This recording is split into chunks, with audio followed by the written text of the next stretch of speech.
So let me welcome everybody. My name is Adam Watson. I'm with the Washington County Extension Office. And let me just say, as we go through the presentation tonight, there may be a mention of a brand name or something such as that, or a trade name associated with products. Those are not meant to imply any sort of endorsement, either from myself nor from UT Extension. It's just a way for us to have a conversation and better understand what we're talking about. And certainly, often in the marketplace, there are similar products that are just as suitable for use. So one thing I always like to start out with when we're talking about gardening is something that I feel strongly about. Sometimes you'll run across folks, and maybe it's because they've had friends or family that were especially skilled at gardening, or maybe even gifted. But I don't believe that gardening is only a gift. There may be individuals who excel above and beyond the average. But I think gardening is something that anyone can learn to do to a proficient level. And certainly, I hope that's why you're here this evening. So don't ever think that gardening is something you can't achieve or is not an option for you. I fully believe that with a little bit of effort, anyone can garden well. And so keeping that in mind, I think a key to some of that is planning out your garden. That's what we're going to be talking about tonight. And basically, this topic came about because I'm trying to keep all of these topics to an hour or less in length whenever we do a webinar. And so with the beginning gardening webinar, one item that oftentimes we just touch on and not in depth is planning your garden. And so I thought this was a good topic to pull out of that talk to maybe shorten it a little bit, but maybe expand a little bit on the topic of planning. And of course, planning is going to look different for everyone. I do think it's beneficial to plan on paper before you start your garden. And I think you need to figure out what your goal for your garden is. And everybody's goal can be different. Certainly, you see some represented there on the screen. Some of those may be exactly why you're wanting to garden, and there may be others that you're thinking about. But understanding why you want to garden and what you ultimately want to gain from it is going to help you execute a plan to get there. I'm also a big proponent that a small garden, well managed, is better than a large one that is poorly managed. Certainly, it's easy to get enthusiastic with the seed catalogs and plants and transplants and everything else. But the reality is there's always going to be a limitation on time and effort and what you can do. And sometimes it's much better to stay small, do it well, than go too large, end up with an outcome that is less than the best. So certainly enthusiasm is great. But I do think sometimes that needs to be tempered with a little bit of sobriety, and that there is a limitation to what any of us can do with our gardens.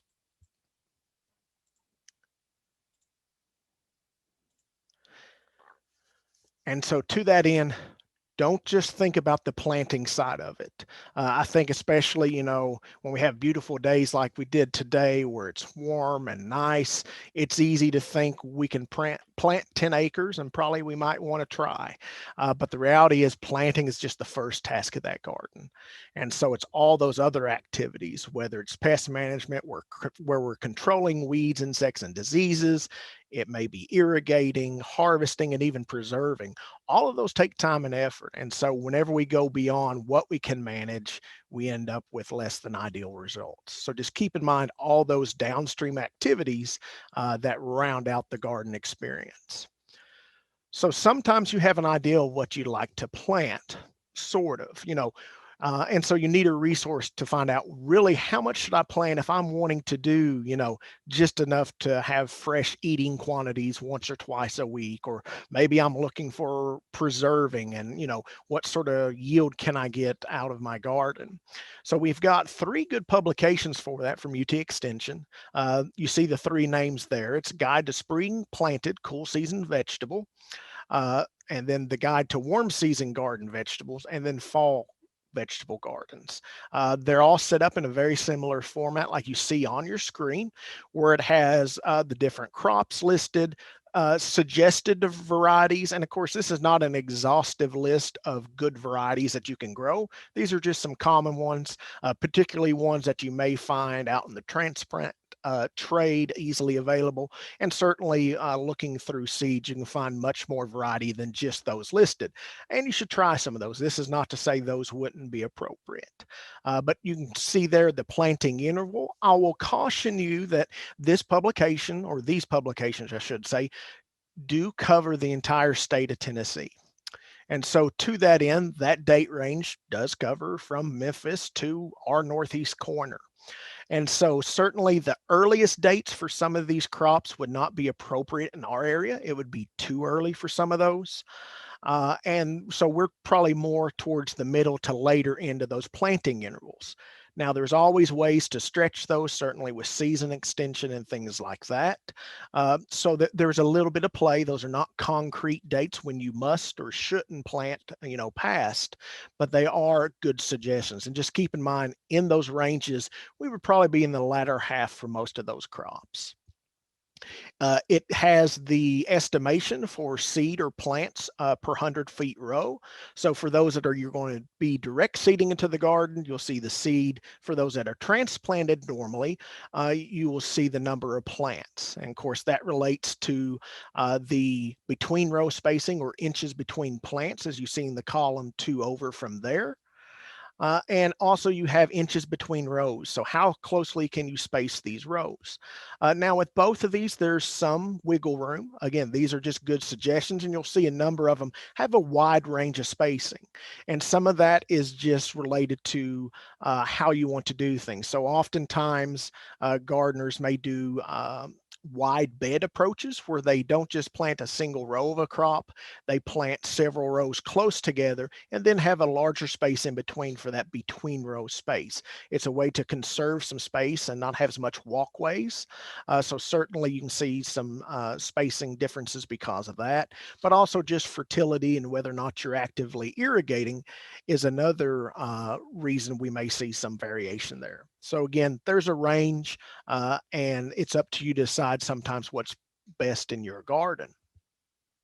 A good piece of information that we see there is days to first harvest. And we'll talk some about this because it can really help us accomplish some things in our garden. It also has length of harvest. And so this is relating to how long are those plants actually going to be productive. And it's important to realize that most plants that we grow in our garden are not simply starting and ending with the same volume, such as X number of fruit or pounds per week. Very often it's much like a bell curve where it starts slowly, ramps up, and then follows on the backside, slowing down in the same manner. So just be aware that over those 4 weeks, there is some variability as to the actual volume you would get each week. And then we have some estimated yields per 100 feet row. And so that just gives you an idea of some of what the productivity of those crops can be. So these 3 publications are really good to look at when you're trying to plan ahead. And they help give you some insight into how you might accomplish that goal that you've already selected for yourself. And I will mention, don't forget about fall gardens. So when you're limited on space and time during the spring and the main garden season, there's always that opportunity to do the fall vegetable garden. And last summer we did a webinar for that. We've put it up on YouTube. It's been well received both at the time as well as having several YouTube views. So we encourage you, if you're interested in that, take a look at it at some point this season. Certainly, we have a number of crops that do very well as fall vegetable gardens. So I'd encourage you to consider that as you're planning out your garden, and you can really maximize the potential that way. So one question to ask is, do I plant everything all at once? And so let's say we're talking about a specific crop here. And obviously we know we have some crops we plant earlier when it's cooler, and some we have to wait until we reach a frost-free date, which in our area, and frost-free dates are not exact sciences, But the around the 10th of May, that's a little bit conservative. I'll admit it. You will find some listings that put our Northeast corner a little bit earlier, such as the first week of May. But 10th of May, I think, is a conservative estimate for the beginning of a frost-free season. And there's also, even in our northeast corner of Tennessee, if we were in Mountain City, for instance, with a significant elevation height difference from much of the Tri-Cities, you're going to see that their date's a little bit later in the month. And again, so there is some localized differences that you'll find with frost-free dates. But if we're talking about tomatoes, for instance, how do we want to approach this? Do you want a single harvest in that season? Do you want to be harvesting all season long? Are you wanting just enough volume to eat fresh out of the garden? Or are you wanting to do some preservation, maybe making some sauces, canning tomatoes, or whatever it may be? All of those are questions we have to start asking because they're going to inform how we approach planting. So one way that we can actually spread harvest over multiple plantings is just to plant multiple times. Pretty straightforward. In gardening and agriculture, we call that secession planting. And so basically we plant the same crop. The first step, you plant the first crop, the first segment. So whether you want a lot for canning or you want smaller volumes for fresh eating, you just plant that.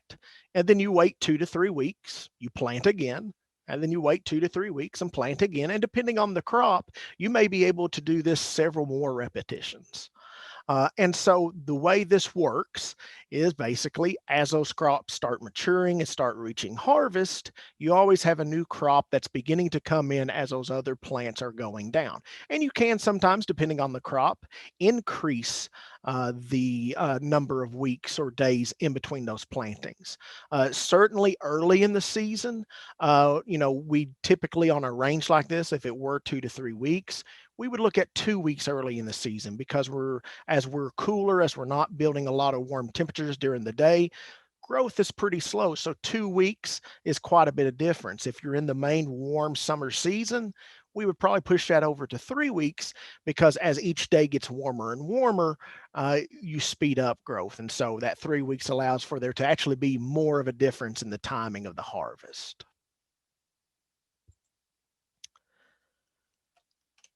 There's another way to spread the harvest with planting at just one time, but this time is a little bit different. So we're still wanting to actually spread our harvest out, but we just want to have a single planting date. Well, what we can do with this one is actually pick more than one cultivar of the same vegetable. So when I say cultivar, that just stands for cultivated variety. I could just sub in variety here if I wanted to. And the way this works, I kind of have depicted on the screen for you. So let's talk about determinate tomatoes, for instance, and we'll talk some more about them later. But they have about a 4 to 5 week harvest window whenever they start producing. And so if we wanted to start early, we could plant something like a glacier tomato that has a 55 days to harvest period. Then there's kind of some intermediate days to harvest, such as Valley Girl, which is 65 days. And then we have some longer tomatoes on days to harvest, such as Mountain Merit we could plant. And so what we could actually do if we want to spread this harvest over a longer period of time, rather than having multiple plantings, if we were, for instance, to take Glacier, which is 55 days to harvest, and Mountain Merit and plant those on the same day, essentially we'll see Mountain Merit start to come into production almost 3 weeks after Glacier. Now, it's important to recognize that days to harvest or days to maturity, you'll see the term different ways, is, again, not an exact science, but it is a good estimate between varieties. So that's not to say that Glacier will automatically begin fruiting at day 55, but conceivably, Glacier is going to be about 3 weeks earlier than Mountain Merit if you plant those at the same time. And so that's where it comes in useful to us. So while we may only get 4 weeks of harvest out of Glacier, in that final week, we have Mountain Merit beginning. And so that's a good way to extend your harvest period just by planting different varieties or different cultivars of the same vegetable at the same time. And so this is where you don't have to keep returning to the garden and replanting. And for some people, that's a preferred method.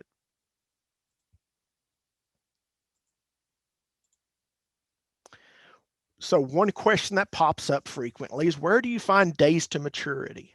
And quite honestly, one of the best sources for it is the actual seed packet. Also, catalog descriptions often contain good information, including days to maturity. Sometimes catalogs will group crops and varieties based on early, middle, or late. So certainly they can be useful. But lots of times when we're in the garden, we don't physically have a catalog with us. It may not be a good idea to be pulling out a smartphone if we've got our hands dirty. So, actually looking at the packet, especially on those things that we are direct seeding or even transplants, having that packet there to review is a very good practice. And I'll mention the seed packets you see depicted there are not, some kind of little boutique seed company. Some of these were bought for a quarter a piece, and you basically see, and some actually were a lot more, and you'll see basically they all share the same basic sorts of information, and we'll go over it a little bit just now. So zooming in on one of those, one of the things, since we're talking about it, days to first harvest. This gives us that information about, how quickly is this going to come into production for us for harvest. And again, that number is an estimate, but it's a good relative estimate versus other cultivars of those same vegetables. It also gives us information about planting depth. Planting depth is important because if we are direct sowing, or even if we're sowing for transplant production, if we plant those seeds too deeply, they're not going to come up well.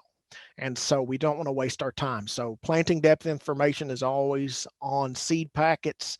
Spacing and thinning, again, it gives you good information regarding that. How closely can those plants be together? In this one, we have some information on spacing and thinning, not only over here where it's in a graphic representation where it's talking about thinning the groups, but we have some very specific information regarding planting in hills where you are planting more than one plant together, as well as how closely to plant those hills apart. So within row spacing you can think of. So certainly good information and a great way to find some things out. And germination is particularly important if you're wanting to grow transplants. So if you're wanting to put out things at the first available opportunity based on their hardiness, you need to account for how many days does it take for germination to happen. So in the instance of this cucumber, 7 to 14 days. If you're wanting to have these, available in 5 weeks, you might want to add on an additional 8 or 10 days to make sure that those are going to be finishing up as transplants right when you want them to go out. If not, your transplanting will be delayed, which in and of itself is not a big deal, but it is something that may surprise you if you don't forget to account for germination. So here's an example, and I thought this was interesting because initially I started this example for one reason, and it turned into something totally different. I'd like to claim I was a great teacher, but no, I just stumbled into this. So what we have at the very top is actually pulled out of that Cool Season Vegetable Gardening Guide. And so this is for snap peas. In the middle is just a snapshot off of the back of a Sugar Lace 2 snap pea. And then at the bottom is actually some information from another cooperative extension university, University of Kentucky, from their home vegetable gardening guide. So here's why I've got 3 different sources of information on the screen. I initially wanted to show that, hey, the UT guide lines right up with the seed packet. Well, that didn't happen. So notably, as I was going through this and looking at it, I was looking at the between plant spacing or within row spacing. And so the UT says that, let me grab my pointer, says that we're looking at, 2 to 4 inches between plants. Pretty tight spacing for most things, way tighter than a lot of vegetables we grow. But then if you actually look on the seed packet, it talks about a 1-inch spacing.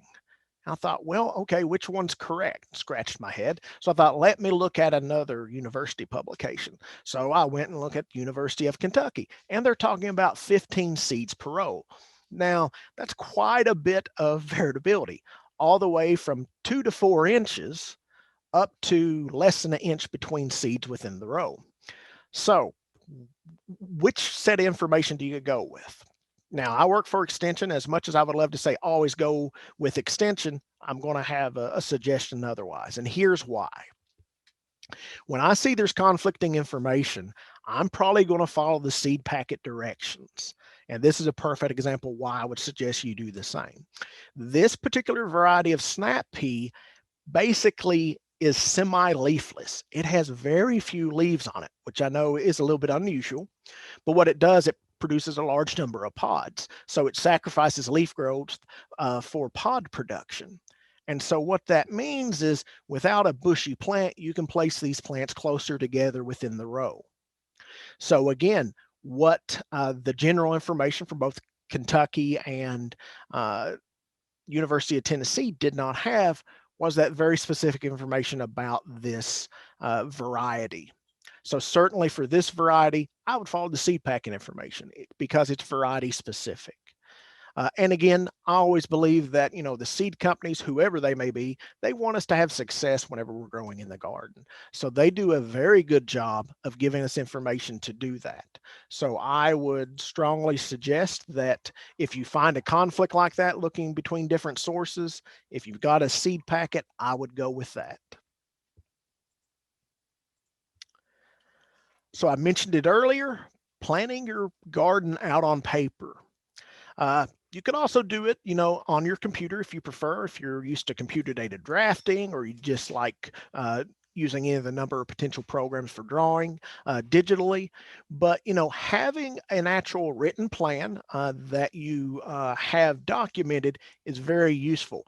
I do think there's maybe some alternatives you could do too. You could take pictures of your garden so you see where things are. And the reason we want that record, the reason we like doing this is one, it can help with purchasing, plants or seeds, as well as other inputs. But also importantly, it allows us to remember what was where when we come back next year. And the reason we want to do that is crop rotation. And so let's spend a couple minutes talking about crop rotation. Crop rotation in and of itself is a very basic concept. All it says is that we are planting non-related crop families in sequence, so one after the other. And the reason we do this is related crops. So for instance, peppers and tomatoes, they're both in the solanaceous family. We don't want to plant peppers after tomatoes or vice versa because they share many of the very same pests and diseases. So diseases and insect pests both want to overwinter in the garden if they can. So that's one reason why we talk about sanitation and removing things out of the garden at the end of the season. And so if we plant those things, those families in the same spot year after year, what we start seeing is increasing levels of pests. So diseases and insects. And it's just that they're overwintering. We're giving them the opportunity to grow and reproduce. And it creates a scenario where typically you start having less and less luck out of your garden. There's also some concern with nutrient deficiencies. So, sometimes a particular crop may be a heavy feeder when it comes to one particular nutrient. And so if we're growing that crop family year after year in the same place, we might start seeing a nutrient deficiency associated with it. And so it also is related to rooting depth. So not all crops root to the same depth. So sometimes having deeper rooted crops help pull up nutrients from below. And then when we turn them back under, for instance, or till them in and they break down, that's releasing those nutrients for that next crop. So having crop rotation is really a good practice. It's recommended not only for home gardeners, but also professional farms and agriculture. It's almost never a bad idea. In fact, I can't think of any time it would be. So crop rotation is important. Of course, it's important to understand what vegetable plant families are looking like and what crops are related to each other. And so this is coming out of one of the publications that you'll get a link to. So you can see the nightshades are also solanaceous family. Tomatoes, eggplant, peppers, potatoes are all, commonly grown in the home garden. And then you see some of the more less frequently grown crops maybe. probably one that to me is probably the biggest head scratcher on the whole page, is that lettuce and sunflower are in the same family. I don't think you would expect that, but they are. And so again, knowing some of those connections, knowing those families is a useful thing to know so you can do rotation effectively. So what does this look like in practice? So I found a graphic that I liked from Washington State University. And now the one thing I want to stress here is the beds as they're represented do not have to actually represent raised bed gardens. All it's talking about sections that remain distinct. And the reason you want to do that is it makes it easier to rotate each year. So each year is traveling horizontally across your screen, and you have 4 areas of production. You can ignore the word bed, you can call it areas. And so what happens is each year you are moving those areas to a new area. So the family moves. So to begin with, we have roots in bed 4, and then 3, and then 2, and then 1. And likewise, the others each move each season. And by keeping the families together each year and keeping 4 distinct different locations, it means we always know where they move to next. What happens if you're not organized, if you don't have a plan, if you don't, kind of map it out, you start getting to where, well, it was over here one year, and then the next year it's somewhere else. And then basically, pretty short while, you don't remember where things were. With this sort of rotation where you make it a little more regimented, when you plan ahead, you actually have 4 years between crop families going back into the same ground. And so that's really valuable. That kind of time difference is useful. It helps reduce disease pressure.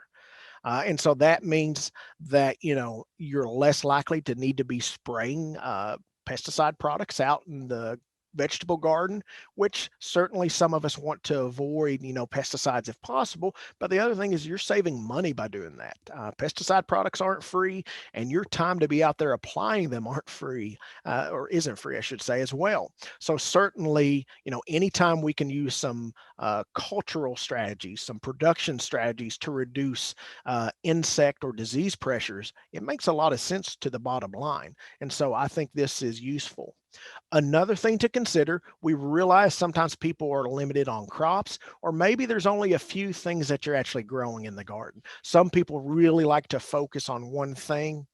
And while not as good as doing a full rotation like this, certainly when you do a good job with cover cropping, where you're planting for instance, winter wheat, or winter wheat mixed with Austrian winter peas or clover, or any number of different possible cover crops after you're done in that season to grow over winter, and then they get turned back under. These are also referred to as green manure crops.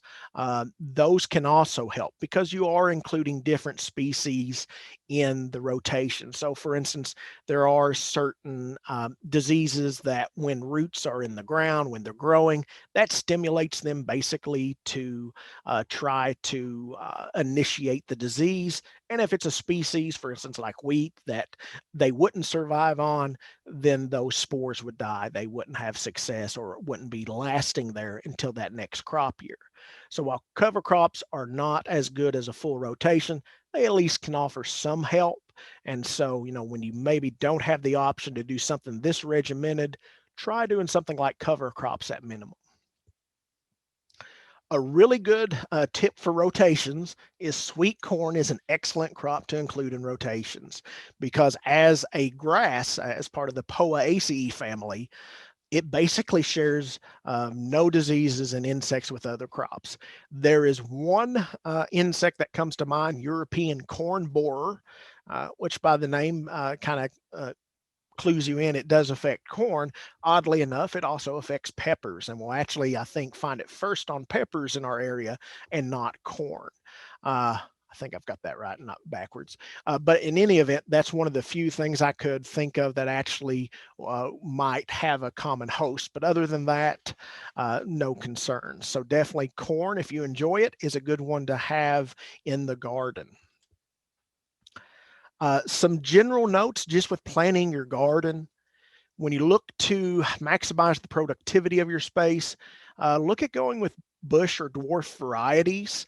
There's a lot of things that are labeled for container growing. Most of those are either going to be bush or dwarf varieties. You can also go vertically, and I've got some examples in a moment we'll look at. But I will say, when you are doing things more intensively, when you're putting more plants in smaller places, or square foot gardening is a great method of doing this, but where you're frequently turning over that cropping space with multiple crops, pay attention to fertility, because every time you're taking a harvest out of that ground, you're removing fertility for the next crop. And we don't want to get in a position where we're mining our fertility, where we're never putting anything back into the ground. So we want to maintain fertility, but also the more plants we have in a smaller space, the greater demand for water they have. So considering how are we going to accomplish irrigation as the season goes along is something that we do want to pay attention to, particularly whenever we're putting more plants in that smaller given area. So growing vertically, there's any sorts of different trellises and apparatuses you can construct for your garden, certainly using things like bamboo or other natural materials to create, a system for beans to grow up works well. Although I will be quite honest, the depiction right here, I fear, is going to be overwhelmed by the beans.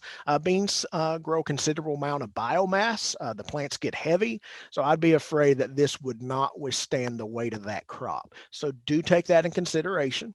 If you've been gardening long enough, you've probably have had a trellis collapse on you. It's going to happen. That's okay. Most of the time, you can prop it up somehow and still get a good yield. But certainly growing vertically works well. This was a little more imaginative, and I'll offer up front that I'm not responsible if your homeowners association pays you a visit. But this was a recycled canoe as a raised bed, and then a bed spring as a trellis. Certainly inventive, maybe not blessed by all parties, but certainly your imagination can take root whenever you're considering how to do this. And of course, a little more traditional version of tomato cages for support, where we see concrete reinforcing wire being used to good effect. So a few crop specific notes. To begin with, tomatoes. You will see this in catalogs and things, and you may not be sure what it means. Determinate versus indeterminate, and it is important to note. So determinate will also be referred to as bush type, and what it's saying is that there is a certain height that once they reach, they stop growing. Typically, it's about 4 feet, but certainly there are some that might be smaller, particularly some of the patio type tomatoes and things of that nature would certainly come in probably under that height.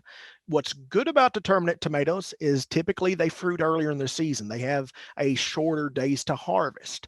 However, they have a shorter harvest window. Because they stop growing, there is a limited number of flowers that that plant is going to form. And so as a result, they have about a 4 to week picking period and they're done. And certainly that window can be affected by general fertility, health, weather, etc. Indeterminate tomatoes, on the other hand, are also called vine type. These keep growing. They can grow 12 feet or more. Very often in the home garden, 6 and 8 feet is easily achieved. These are the ones that whenever you plant them and you have them staked or caged, whatever you're doing, by the end of the season, it just looks like one solid carpet of tomatoes out there. It's because these want to keep growing, and they do keep growing well. But what's great about that, they have fruit all the way up until frost. Until they are killed, they are still growing, they are still flowering, they are still fruiting. So that's good. This gives you harvest all season long. They really, really, really need some support. Certainly, they will crawl across the ground, they'll vine across the ground, but yielding for you is much better when you keep that fruit up off the wet ground. Also, these are ones that early on in the season, doing pruning is very beneficial because it slows down some of that overactive growth and directs it into fruit production early on. So to help get you a better yield early on, pruning is a task that is very strongly suggested for indeterminate tomatoes. And Pruning on tomatoes is not that difficult if you're interested. In fact, I'll make sure to include information related to that in the links I send you. But it's a good task for gardeners to learn about because it does have very positive results. Another thing I'll mention, this just came up earlier this year. I was talking with someone who had a farm background, and we are talking about sweet corn. And one thing they weren't familiar with, because they'd always grown up on a farm just growing, corn out in the field for livestock, etc. Whenever we have corn on small scale, we're not planting in long rows. We actually plant in blocks. So for instance, if we're going to plant 100 row feet of sweet corn in our garden, or even if we're going to plant, a flower corn or Indian corn, any sort of corn, the key is it's a wind pollinated plant. And so rather than have a 100-foot row, we would have 4 25-foot rows or 5 20-foot rows. We'd want a block. And the reason being, because it's wind pollinated, by having a block of plants all closely clumped together, again, appropriately spaced, but consider versus a single row, we get better pollination. So when those anthers at the top of the plant starts allowing pollen to be released, it's much more likely to come in contact with our silks down at the what eventually becomes the ear, and we have successful pollination. So planting in blocks for pollination on small scale, large scale, either one is very important. So just be aware of that. And so with that this evening, that's pretty much what I prepared. So a little bit shorter than some of the conversations we've had.